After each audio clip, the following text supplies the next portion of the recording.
ডিম কই ডিম কই?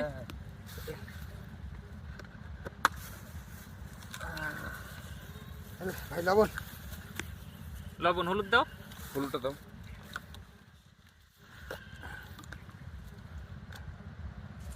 দাও দাও দাও।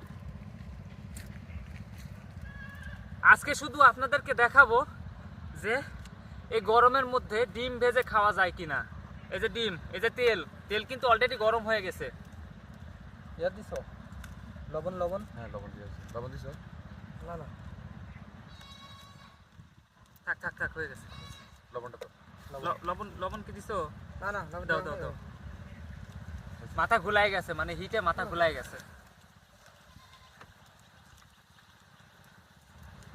তো মোটামুটি কিন্তু এখানে 1 ঘন্টা যাবত রাখছি, তারপরে কিন্তু আমরা ভিডিও শুরু করলাম। 1 ঘন্টার উপরে রাখছি।